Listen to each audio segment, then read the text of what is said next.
অনুরাগের ছোঁয়া আজকের পর্বে দেখতে পাবেন দীপা উর্মিকে বলে তোকে আমি ভরসা করব, যে কিনা নিজের স্বার্থের জন্য একটা বাচ্চাকে ফ্যামিলির থেকে দূরে করে দেয়। তখন উর্মি বলে দাদাই আপনি কিছু বলবেন না। সূর্য বলে না আমি কিছু বলবো না, উনি যা বলবেন তাই হবে। এই কথা শুনে উর্মি রেগে সেখান থেকে চলে যায়। সূর্য বলে তাহলে তো ডিল ফাইনাল হওয়ার খুশিতে আমাদের পার্টি করা দরকার। অন্যদিকে রূপা বলে ম্যাম আপনার সঙ্গে আমার কিছু কথা আছে, একটু বাইরে আসবেন। এই বলে রূপা আর দীপা বাইরে চলে যায়। অন্যদিকে সূর্য কৃষ্ণকে বলে এই ইয়াং ম্যান আপনাকে না আমার খুব ভালো লেগেছে। কৃষ্ণ বলে থ্যাংক ইউ, আর আপনি তো আগের থেকে অনেক ইয়ং হয়ে গেছেন, আমার চেয়েও ইয়ং দেখাচ্ছে। সূর্য বলে তুমি কি আমাকে চেনো নাকি, আগে কি আমাকে দেখেছ তুমি? কৃষ্ণ উত্তরে বলে আপনি ফেমাস ডক্টর সূর্য সেনগুপ্ত, আপনাকে কে না চেনে। তখন সূর্য বলে ও তাই। অন্যদিকে রূপা দীপাকে বলে মা কৃষ্ণকে ডাকাটাই আমার পছন্দ ছিল না, কিন্তু তুমি ওকে বিজনেসের দায়িত্ব দিয়ে দিলে, এই কাজটা তুমি একদম ঠিক করলে না মা। দীপা বলে এটা প্রয়োজন ছিল রূপা, তুই একবার ঠান্ডা মাথায় ভাবতো, আমরা যুদ্ধেই নেমেছি, এই যুদ্ধে আমাদের সবাই আপন, আর আমাদের আপনদেরকে নিজের হাতে করছে ওরা, আমাদের লোক নিয়েই নিজের দল ভারী করছে, তো আমাদেরও তো দল ভারী করতে হবে, না হলে আমরা যুদ্ধে জয়ী হব কিভাবে? সেই কারণে এটা প্রয়োজন ছিল।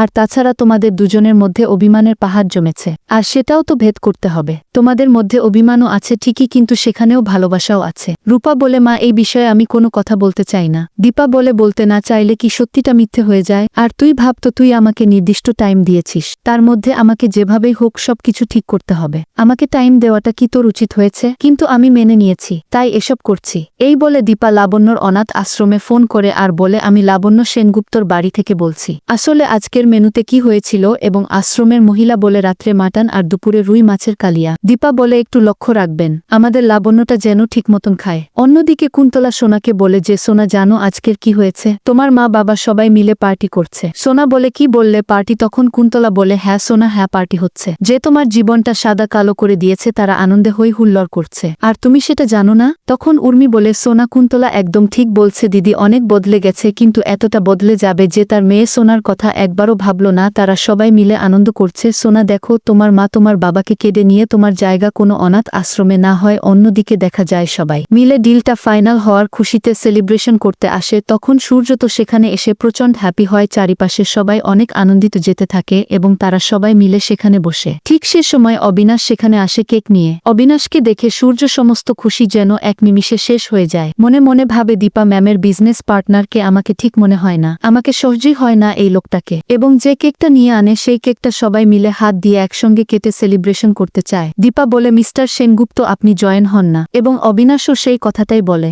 সূর্য বলে না না প্লিজ আপনারাই কেক কাটুন, আমি তো এখানে আছি। জয় বলে ঠিক আছে আমি ধরেছি, মানে দাদা ধরেছে, দাদাইকে জোর করো না। এই বলে তারা সবাই মিলে কেকটা কাটিং করে এবং একে অপরকে খাইয়েও দেয়। অবিনাশ যখন দীপাকে খাইয়ে দেয় এটা দেখে সূর্য তো প্রচণ্ড রেগে যায়, আর মনে মনে বলে এই লোকটা এখানে যে কেন এসেছে, আমার মুখটাই নিচু করে দিল, তাও আবার দীপা ম্যামকে খাইয়ে দিচ্ছে, ইস কত আদিক্ষেতা। একদম বিরক্ত লাগে। এরপর রূপাকে দেখা যায় সে কৃষ্ণকে যখন কেক খাইয়ে দিতে চায়, কৃষ্ণ অভিমানের কারণে সেখান থেকে দূরে চলে যায়। অন্যদিকে দীপা যখন সূর্যকে খাওয়াতে যায়, সূর্য বলে নো ম্যাম আমি কেক খাই না, প্লিজ কিছু মনে করবেন না। দীপা সূর্যের মুখের ভাবভঙ্গি দেখে বুঝতে পারে যে ডাক্তার বাবুর তো কিছু হয়েছে, সে রাগীভাবে অবিনাশের দিকে তাকিয়ে আছে। অন্যদিকে রূপা আবারও কৃষ্ণকে কেক খাওয়াতে যায় এবং কৃষ্ণ রূপার হাত থেকে কিছু কেক উঠিয়ে খায় এবং কৃষ্ণ রূপাকে সুন্দরভাবে কেক খাইয়ে দেয় এবং অবিনাশ কিছু খাবার অর্ডার করে। সূর্য বলে রূপা কৃষ্ণ তো এখনো আসেনি, ওরা কি খাবে সেটা তো আমাদের জানাই হলো না। অবিনাশ বলে তাতে কি হয়েছে, আমি তো অর্ডার করছি, ওগুলোই খেয়ে নেবে। তখন সূর্য বলে আপনি যেগুলো খাচ্ছেন সেগুলোই খেতে হবে নাকি? তখন দীপা বলে কোনো ব্যাপার নয়, রূপা আর কৃষ্ণ আসলেই তারা নিজের মতো ইচ্ছে করে অর্ডার দিয়ে দেবে। তখন অবিনাশ বলে এই তো সমাধান হয়ে গেল। অন্যদিকে সূর্য সেখানে থাকাটায় প্রচণ্ড বিরক্ত বোধ করে। অন্যদিকে উর্মি মিডিয়ার লোকদেরকে সেখানে নিয়ে আসে আর বলে ওই যে উনি হচ্ছেন অবিনাশ শর্মা, আমি যেগুলো বলেছি ডাইরেক্ট এই প্রশ্নগুলোই ওনাকে বলবেন, ওনাকে উত্তর দেওয়ার সময় দিবেন না। উর্মির কথাম তো মিডিয়ার লোকগুলো দীপার কাছে গিয়ে অবিনাশকে প্রশ্ন করে স্যার আপনি কি মসুর বিজনেসম্যান অবিনাশ শর্মা? আচ্ছা আপনি পুলিশের চাকরি ছেড়ে হঠাৎ বিজনেসম্যান হয়ে গেলেন কেন? তখন অবিনাশ বলে আচ্ছা আপনাদেরকে কে পাঠিয়েছে, আর এসব প্রশ্ন কেন করছেন আপনারা? মিডিয়ার লোকেরা বলে আচ্ছা আপনার পাশে ওই মহিলাটাকে, এসব লুকিয়ে আর লাভ নেই, আপনাদের সম্পর্কের কথা সবাই জানতে চাই, আর তাছাড়া তো এই মহিলার কোনো বিজনেস ব্যাকগ্রাউন্ড নেই, তাহলে ইনি এত চান্স পেলেন কিভাবে? আপনার সঙ্গে বিয়ে হয়নি এটা আমরা জানি, কিন্তু ও কি আপনার রক্ষিতা?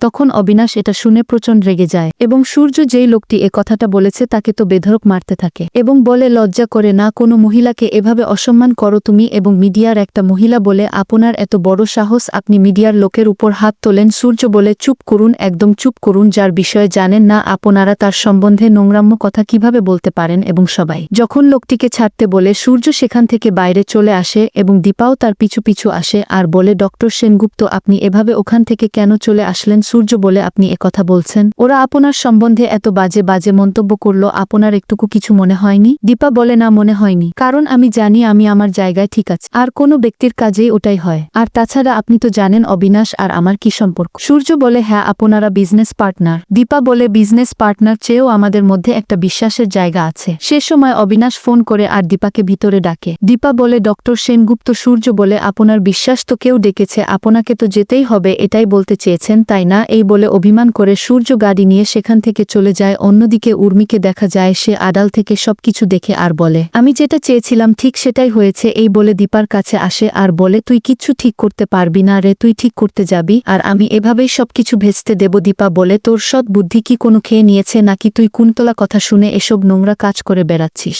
তুই তো ভালো হয়ে গিয়েছিলিস বুনু, তাহলে এসব কেন করছিস। তখন উর্মি বলে তোর এসব ডায়লগবাজি বন্ধ করত, আর কুন্তলা আমাকে ঠিক দিশে দেখিয়েছে। দীপা বলে তুই সবকিছু ভুলে গেছিস বুনু। উর্মি বলে সবকিছু মনে আছে বলেই আমি এসব করছি। কৃষ্ণ বলেছি কাকিয়াছি, তুমি ওই কুন্তলার কথা শুনে এভাবে ঘৃণা কাজ করছো। উর্মি বলে হোয়ার আর ইউ, তুমি এসব বলার কে আমার, আর করেছো তো কি হয়েছে, তোমরা আমার কিচ্ছু করতে পারবে না। তখন অবিনাশ বলে উর্মি ম্যাডাম আপনি ভুলে যাবেন না, একজন ভালো ব্যক্তিকে ভুল ওষুধ খাওয়ানোর জন্য আপনার কিন্তু কারাবাসও হতে পারে, আর ভুল ওষুধ খাইয়েছেন এটা আমরা প্রমাণও করতে পারি।